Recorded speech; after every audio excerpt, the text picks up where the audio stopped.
تلاوت کرتے ہیں اور قرآن کریم ان پہ لعنت کرتا ہے۔ دیکھنا کتنا سخت جملہ ہے، ربا قارئ القرآن، فرمایا بہت سارے، قاری کا مطلب ہے قرآن کریم پڑھنے والا جو بھی تلاوت کرے، فرمایا بہت سارے لوگ قرآن کریم کی تلاوت کرتے ہیں، والقرآن یلعنہ، لیکن قرآن ان پہ لعنت کرتا۔ صحابہ نے پوچھا یا رسول اللہ صلی اللہ علیہ وسلم وہ کون لوگ ہیں؟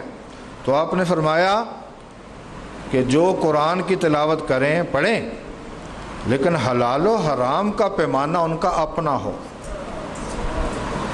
وہ قرآن کے حلال و حرام پر نہ چلتے ہو تو قرآن ان پہ لعنت کرتا۔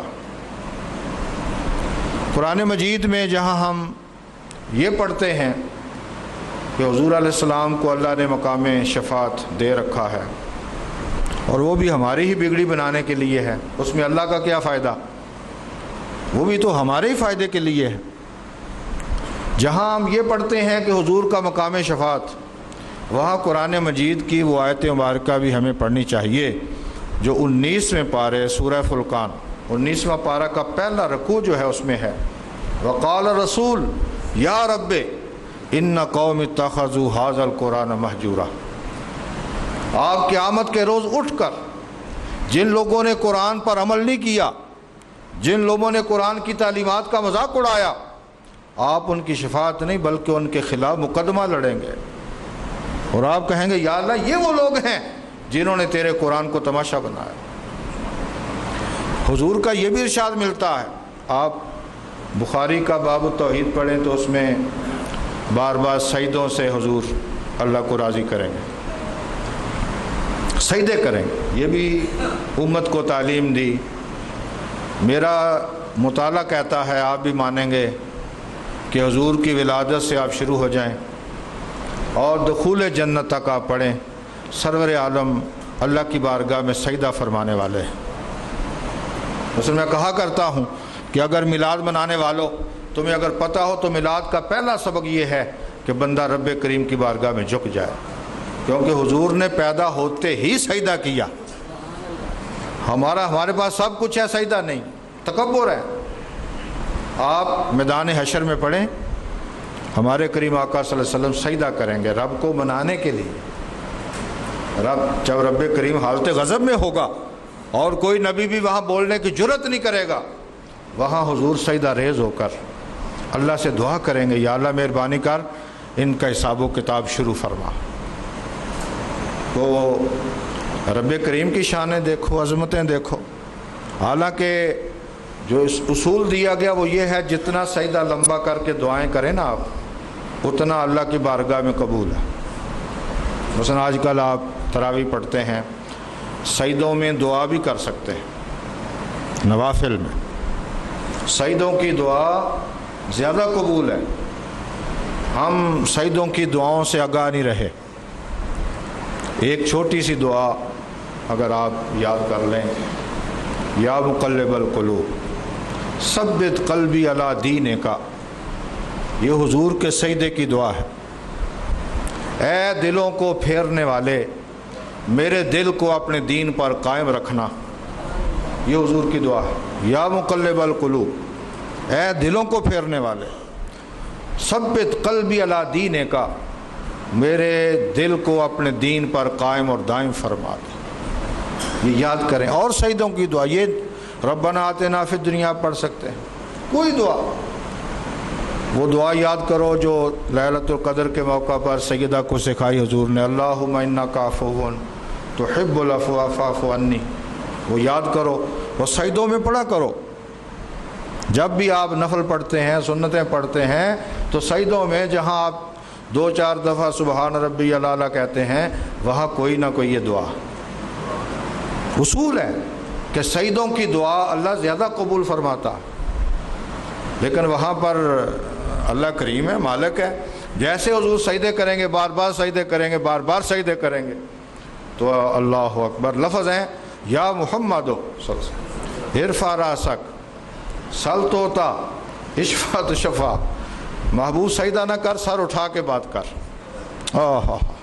کیا یہ لفظ ہیں، کیا یہ جملے ہیں کہ اب سجدے نہ، اب جھکو نہیں، محبوب اٹھو، اپنا سر اقدس اٹھاؤ اور اٹھ کے جو جو تم مانگتے جاؤ میں تمہیں عطا کرتا جاتا ہوں۔ لیکن سجدے، کچھ نعت پڑھنے والے لوگ جن کو علم نہیں، شعور نہیں، وہ اس طرح کے کلمات کہتے ہیں کہ محبوب تو اشارہ کر صحیح نہیں۔ یہ پہلو بیان کرنا چاہیے کہ حضور سجدوں کے ذریعے اللہ کو، ہاں جب حضور سجدے جائیں گے، بار بار جائیں گے، بخاری میں کئی دفعہ، پھر میں سجدہ ریز ہو جاؤں گا، پھر سجدہ، حتیٰ کہ جبریل امین آئیں گے اور وہ کہیں گے کہ یا رسول اللہ پاک کہتے ہیں کہ آپ سجدہ نہ کریں، آپ جو مانگتے چلے جائیں میں عطا کرتا چلا جاتا ہوں۔ لیکن اس سے بات نکلی کیا کہ بگڑی سجدے سے بنتی ہے۔ سجدے، وہ صحابی کو جنہوں نے کہا تھا یا رسول اللہ صلی اللہ علیہ وسلم مجھے آپ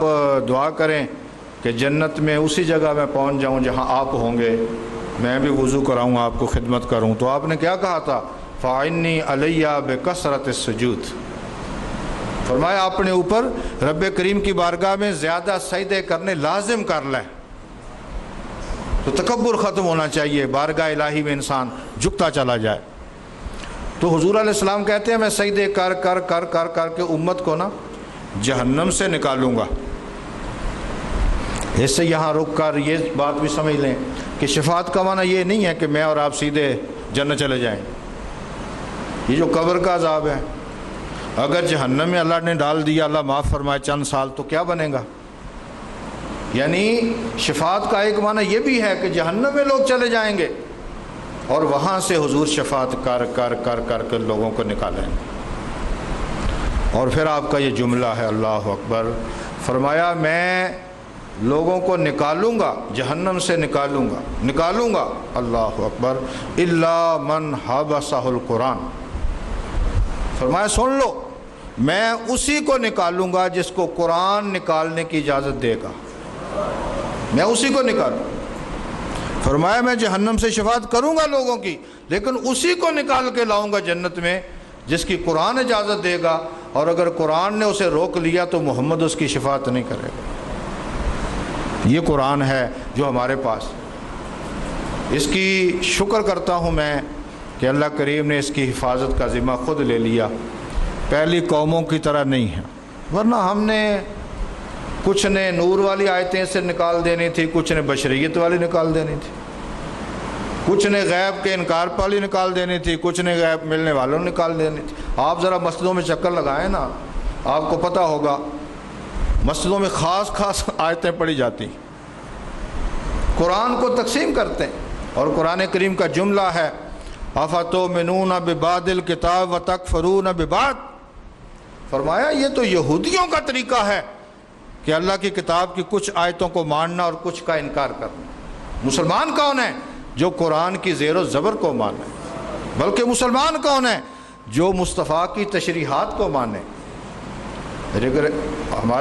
ہمارے ہاں باقاعدہ ایک طبقہ ہے، یہ خاص طور پہ حدود آرڈیننس کی مخالفت کرنے والے لوگ، یہ خاص وہ طبقہ ہے کہ جو اللہ اکبر اپنی تشریح کو تو مسلط کرتے ہیں، جو یہ کہتے ہیں کہ جو میں تشریح کر رہا ہوں ماشاءاللہ یہ سب علماء سے بڑھ کر، لیکن جس کے سینے پہ قرآن نازل ہوا اس کی تشریح، اصل اس کی تشریح ہے۔ کیوں کہ منشاء ایزدی سے جتنے رسول پاک آگاہ ہو سکتے ہیں کائنات میں کوئی نہیں۔ بس آج کل ہم اللہ کا شکر ہے روزہ ہی رکھتے ہیں۔ آپ جانتے ہیں روزہ کے بارے میں جب حکم نازل ہوا کہ روزہ جو ہے طلوع فجر سے شروع، حتیٰ یتبین لکم الخیط الابیض من الخیط الاسود، یہ ایک محاورے کے طور پہ آیت آئی کہ جناب جب کالا دھاگا جو ہے وہ سفید دھاگا سے ممتاز ہو جائے تو تم نے سحری ختم کر دینا۔ حضور کے صحابی ہیں حضرت عدی بن حاتم رضی اللہ تعالیٰ، وہ کہتے ہیں میں وہ دھاگے لیے اور اپنے تکیے کے نیچے رکھ کے نا تو سویا، اور صبح اٹھ کے لگا دیکھنے، ادھر سے کھانا بھی کھایا، تو یہ کب ممتاز ہوتے ہیں، کب پتہ چلا ہے کہ کالا سفید سے ممتاز ہو جائے؟ وہ کہتے ہیں سورج چڑھنے کے قریب ہو گیا تو وہ ہوئے ہی نہیں۔ صبح میں آپ کی بارگاہ میں آیا اور عرض کی یا رسول اللہ صلی اللہ علیہ وسلم یہ کس طرح پہچانیں گے کہ ہم طلوع فجر ہو گئی؟ یہ تو بڑی دیر کے بعد جا کے ممتاز ہوتے ہیں۔ اللہ اکبر۔ آپ نے مزاحیہ خوش طبی فرمائی، فرمایا تیرا تکیہ اتنا لمبا ہو گیا کہ وہ سارا افق اس کے نیچے آ گیا۔ خوش طبی، آپ نے خوش طبی فرمائی، وہ افق۔ فرمایا اس سے مراد یہ کالے دھاگے اور سفید دھاگے نہیں ہیں، وہ جو پو پھوٹتی ہے نا آسمانوں پر، جو پو پھوٹتی ہے وہ مراد ہے اس سے۔ آپ ذرا اندازہ لگائیں نا نبی کی کتنی ضرورت ہے، دیکھو نا نبی کی کتنی ضرورت ہے۔ روزہ بھی اس وقت تک مکمل نہیں ہوتا جب مصطفیٰ تشریح نہ کرے۔ اور یار آپ روزے کی باتیں کرتے ہیں، میں کہتا ہوں ایمان اس وقت تک مکمل نہیں ہوتا جب تک مصطفیٰ کی تشریح نہ مانے۔ ایمان ہی سمجھ ہی نہیں، ہمیں شعور ہی نہیں۔ یہ پاگل لوگ ہیں، دیوانے لوگ ہیں، ان کے علم نے ان کو بے وقوف کر دیا۔ علم اس کا جو مصطفیٰ کے قدموں پہ گر پڑے، علم غوث اعظم کا، علم داتا صاحب کا، علم امام اعظم کا۔ اور ان کے مقابلے میں تم اللہ کو کہاں آتے؟ تمہیں کون مانے گا؟ تمہیں مشرف تو مان سکتا ہے، امت نہیں مان سکتی۔ امت کا ماننا اور ہے، مشرف کا ماننا اور ہے۔ کیوں ان کو خوش کرتے ہو؟ لہذا اپنے عقیدوں کو واضح کرو۔ میرے نزدیک کوئی نیا مسئلہ پیدا ہو تو علماء اس پہ ضرور غور و خوض کریں، لیکن جس مسئلے کا حل امام اعظم نے دے دیا ہو، جس مسئلے کا حل امام مالک نے دے دیا ہو، نہ ہمارے پاس اتنا علم، نہ مطالعہ، نہ مشاہدہ۔ یہ مشاہدہ کا لفظ بول رہا ہوں۔ اور یہ وہ لوگ ہیں جو کتاب سے نہیں مانتا، وہ کہتے ہیں اگر نہیں مانتا تو سر کی طرف دیکھ، تیرے اوپر مصطفیٰ کھڑے ہیں۔ یہ وہ لوگ ہیں، وہ ان لوگوں کا مقابلہ۔ تو اس لیے ہمیں بھی بالکل پک بناؤ کہ قرآن کریم، بلکہ ہم قرآن کو اس وقت تک سمجھ نہیں سکتے جب تک مصطفیٰ کی بات نہ مانیں۔ کسی آدمی نے ٹی وی پر بڑی اچھی جب وہ گفتگو کر رہے تھے تو وہ ایک خاتون بڑی بڑھ چڑھ کے، یہ خاتونوں کو نا دو چار جملے انہوں نے رٹائے ہوتے ہیں۔ یہ حدیث ضعیف ہے، پوچھا ضعیف ہوتی کون سی ہے وہ نہیں پتا ہمیں، یہ رٹائے ہوتے ہیں باقاعدہ نا، پیچھے سے پلاننگ سے دو چار پانچ جملے ان کو۔ تو انہوں نے، اس عالم نے بڑا اچھا خوبصورت پکڑا، اس نے کہا کہ تیرے پاس یہ کیا ضمانت ہے کہ یہ قرآن ہے؟ تو یہ بتا، تو یہ بتا، یہ جو کہتی ہے کہ یہ قرآن ہے یہ کس نے بتایا؟ تو یہ بتا۔ اس نے کہا جی رسول پاک نے۔ تو کہا پھر حدیث کی ضرورت پڑ گئی نا، بھئی قرآن کو بھی اگر مانتے ہیں تو حضور ہی نے کہا کہ یہ قرآن ہے، تو حضور کی زبان پر اعتماد کرنا شرط ہو گیا۔ تو اگر اسی لیے رب کریم نے، تو آپ قرآن کی بات کرتے ہیں، رب کریم کہتا ہے میری توحید کا اعلان بھی مصطفیٰ تو کر، قل هو اللہ احد، تو کہہ رب ایک ہے۔ کیوں؟ کہ تیری زبان سراسر سچی ہے، اس پہ غلط بیانی آ ہی نہیں سکتی۔ شیطان باقی دلائل کو توڑ سکتا۔ آپ شیطان سے پوچھیں، کھڑا کریں اسے، بتا محمد جھوٹ بولتا ہے؟ وہ کہے گا توبہ توبہ توبہ، محمد سچا۔ شیطان بھی کہے۔ اور ہے ایک 13ویں پارے میں نا اس کا ایک خطاب ہے قیامت کے دن، وقال الشیطان لما قضی الامر، کسی عالم سے وہ پورا خطاب ہے اس کا۔